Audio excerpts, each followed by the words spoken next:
Guys who married Bridezillas, what happened after the wedding? First wife was a Bridezilla. During the honeymoon she realized she was married and the wedding day was history. She wanted the big wedding, which she had, not the marriage. The next 2 years were hell until she finally tapped out. I was young and stupid and the thought of divorce never crossed my mind.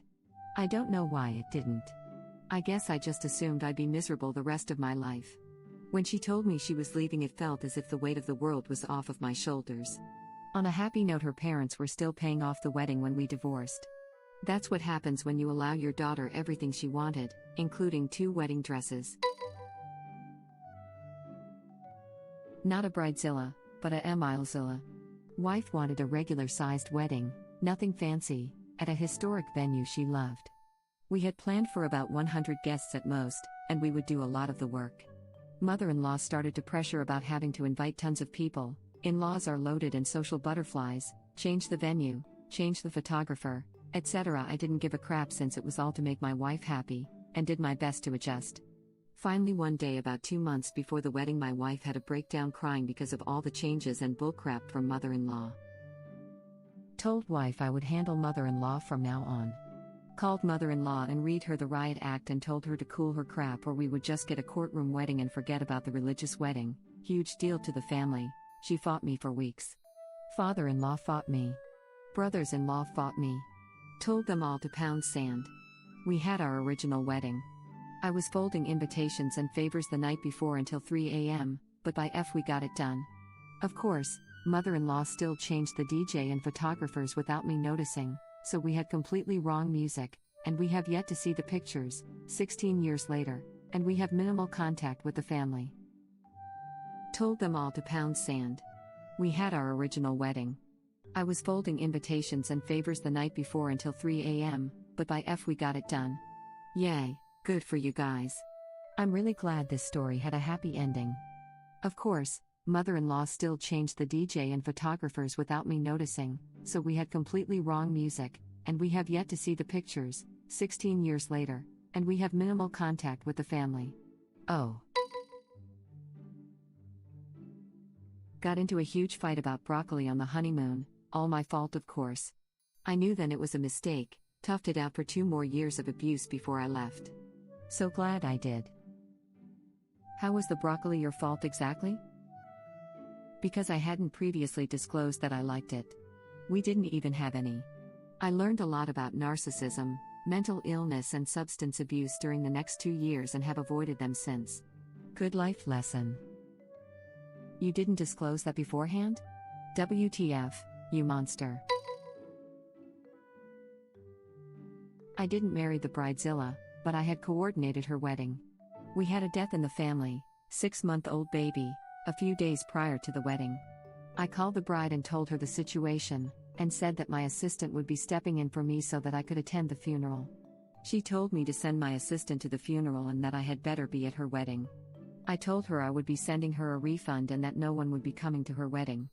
The groom ended up leaving her after this whole thing went down, suffice to say he really dodged a bullet there.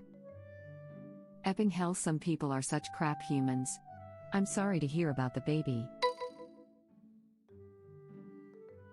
I have performed a few ceremonies that came about because things fell through for whatever reason. Only one of which I had to walk away from. I had received a call from my sister-in-law that one of her friends was supposed to get married and the priest had passed away the week before. They didn't want to change the date and move anything, so they had asked if she knew anyone who could help out. I said sure. When is the wedding? It was supposed to be in an hour. Okay. I was on my way home from work where I had finished up an important meeting. I miss meeting in person, and was reasonably well dressed, so I called home to say I was going to be late. When I arrived, the happy couple had looked at me and asked if I had proper priest's vestments. No, I don't, and if I did, I would probably not be carrying them in my car. The bride had asked if I was able to go buy some and come back. I told her that I wouldn't begin to know where to buy something like that. The groom then told me that if I can't even try, then maybe I should leave. I did.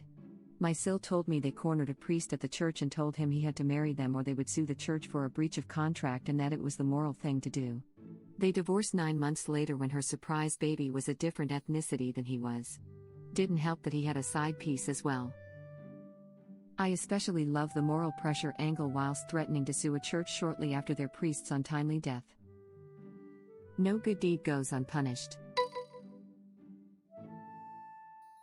I was called the Bridezilla. After getting back with my ex-boyfriend I broke up with from high school, his parents got into his head that he should propose. His parents got married at the age of 19 and they thought that since we're 19 we should follow in their footsteps. We were only back together for over 1 month at that point. Nothing against anyone that married young or married suddenly. He proposed. I was excited because this is supposed to be an important moment in my life and I can plan the beautiful wedding I always dreamed of. I immediately started to look at venues since we had 10 months to plan. His mom complained to everyone behind my back that I was planning too soon. His family are strict Catholics, so when I said I didn't want to have a mass for our wedding, they made sure the priest talked to me to convince me to change my mind. When I planned to go wedding dress shopping, she complained again about how I was doing it too soon, 8 months out from the wedding, and then she brought some of her kids without asking me. On top of that, I invited a mutual friend of ours, and I got a text from that friend on my way to the bridal shop asking if she could bring her kids, because my fiancé's mom told her to. His mom also got mad at me for not including all 7 of her daughters in the wedding party. Whenever I tried to plan wedding stuff with my fiancé, he couldn't handle it because planning the proposal took too much energy out of him. That lasted a few months. Whenever his family tried controlling the wedding, I got bothered because they were planning around themselves. They said that this isn't about me and my fiancé, it's about their family. Because their family is a big deal and this wedding was about them. Overall, they called me Bridezilla to my face multiple times because I didn't like how they were controlling my wedding. Within those few months I remembered why I broke up with my fiancé the first time. So I broke up with him again. F that. As someone who used to manage a men's warehouse, I can't wait for someone to start the thread about prom moms. As someone who worked at a women's formal wear shop in one of the wealthiest suburbs of Dallas, dear Lord, do I have stories. Edit 2, wow. Thanks so much for the awards, smiley face. Edit, sorry everyone, I had to go back to work, not at a formal wear shop, and didn't realize this would blow up. The store I worked at was a women's formal wear store, so I have plenty of Bridezilla, prom mom and pageant mom, a whole different breed, stories. More than once we had mothers physically fighting over dresses for their daughters. Including 2 moms who were sisters and came to blows because their respective daughters ended up wanting the same dress. It was sad because they all came in together for a prom shopping day. It ended with them being thrown out and banned from the store. Then there was the crazy pageant mom who walked herself into the back room where the special order gowns were kept and hid all the gowns for girls in the same pageant. The store worked very closely with various pageant organizers, so it wasn't unusual for us to dress every girl in a pageant. This mom found the rack for her pageant, took the tags off every dress except her daughter's, and mixed them into other random special order and restock racks. It was a huge store that did tons of business, so the back room was just covered in racks and racks of dresses. If someone hadn't seen her leaving and checked the surveillance cams to see what she was up to, we probably would not have found all the dresses. The worst moms who weren't bitchy rude moms, so many of those, were the 40-something yoga moms who'd spend the entire time body shaming their daughters. There was even one yoga mom who, instead of playing chaperone while her daughter and her friends tried on dresses, spent the entire shopping day trying on prom dresses herself, and telling her daughter's friends how if she went to their dance everyone would totally mistake her for a student. Mind you, her daughter and friends were like 13 years old and shopping for a junior high formal. None of the girls ended up finding a dress and the lady's poor daughter looked near tears the entire time. Thankfully she came back a week or so later on a school night with an older lady, grandma assumedly, and found a dress she really liked. And I want to hear all of them. Same. I worked at a popular bridal store that also did prom gowns. There were a few Bridezillas, but the biggest issue we had was the plus-sized section. These women would come in convinced they looked awful and everything. They would find a dress they loved, we would talk them up, get them some jewelry to match, they come out and their family would be atrocious. The disappointment and pain was palpable as their excitement melted away. Comments like, "Oh no, you look ginormous in that," or "You can't wear that.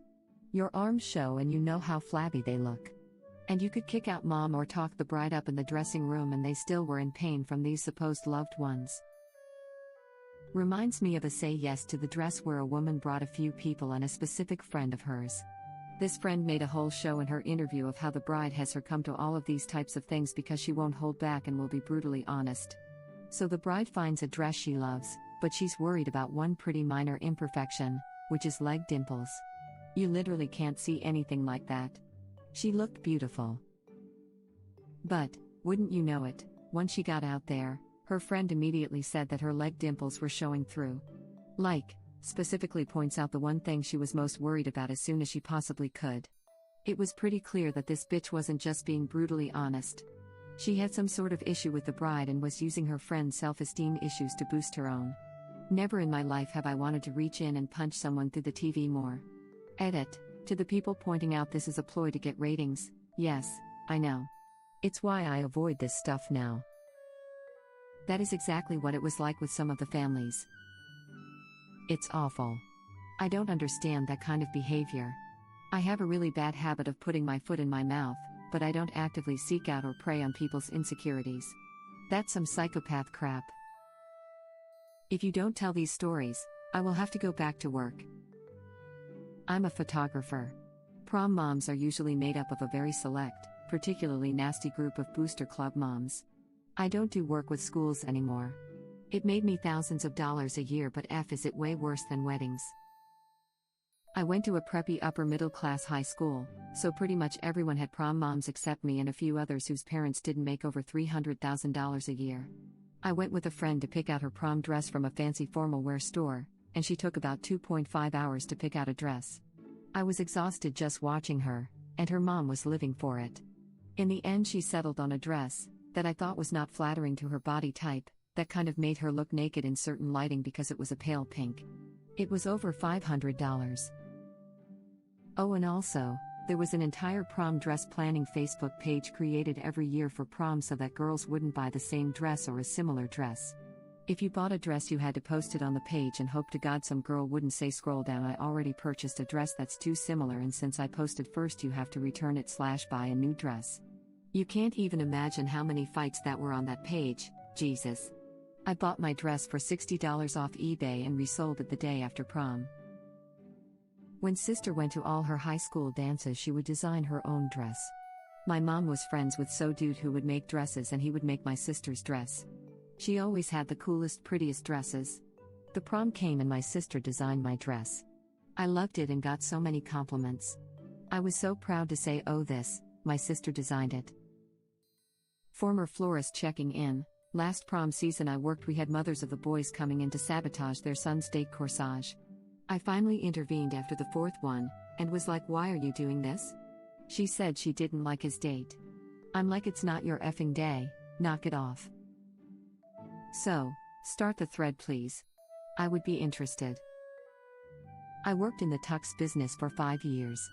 Your prom mom comment brought on PTSD. She left me 3 months later. After the wedding and vacation was over, I told her we need to pay the debt we just accumulated. She said she didn't have much on her credit card and could pay it off in a couple of months if I picked up some of her bills. I agreed, and 3 months later she had her credit card paid off. She told me she wanted a divorce. We had a budget for the wedding and should have had no debt at the end, but in the last few weeks before the wedding she suddenly had to spend a ton of money on wedding crap I had never even heard of before. And when I say she spent a ton of money, it came out of my pocket. Edit. I feel I should give a little more explanation about how I ended up with the wedding debt, since several people have asked why it wasn't split evenly and about annulment. We didn't have any kids and only had assets we brought into the relationship. By taking the debt, I was able to prevent her from hiring a lawyer to represent her in the divorce, which would have forced me to do the same and cost significantly more than the debts. The debt in itself was about $8,000, which isn't a crippling amount but is still a lot of money to me. That was just the amount over budget on the wedding. She also had a car loan which I, thankfully, did not end up with. She comes from an upper middle class family and has a trust, which is not something I could have gone after in the divorce. I make nearly double in income of what she does. A lawyer would have advised her to claim alimony. She wouldn't have gotten a lot, but she would have gotten something. The judge asked her repeatedly if she wanted to claim alimony. Annulment is very uncommon where we live. We looked into it but did not meet the criteria for one. Instead, we went to a quickie divorce lawyer who just puts paperwork together and then we had to do everything else. I luckily work with lawyers and was able to discuss things with them. None of them are divorce lawyers, but they gave me a general idea of how things would work out if it got ugly. I'll never understand the logic of starting one's marriage with massive debt due to an overpriced wedding. The wedding market knows people will just keep throwing money at them, so prices keep going up. Or starting a marriage without full knowledge of each other's finances. This is also what I find really shocking. How do you marry someone and not have any idea about their financial health? How long have you been together that is long enough to make a lifetime commitment but not long enough to know they have massive debts? My husband and I chose not to have a wedding. I have severe anxiety and honestly hate weddings. I have 3 stepsisters and the deal my parents offered to all of us was the same: a fully paid for wedding, a fully paid for honeymoon, or help with the down payment on our first home. I am the only to take the down payment assistance. My husband and I saved for a year and went on our honeymoon a year after we got married. We got married at home, just a lady with an iPad and 2 signatures. It cost $65. My wife and I brought close friends to the courthouse. Married in front of a judge. It was cheap, intimate, and sweet. Still together, kid, house, no debts, other than house, because we talked about it. I like you. Thank you for watching. If you like our videos, please like them on YouTube. And share them with your friends. Please subscribe to be the first to know about Red Rabbit Reader's new videos. We welcome your comments below. Another of our videos will begin shortly.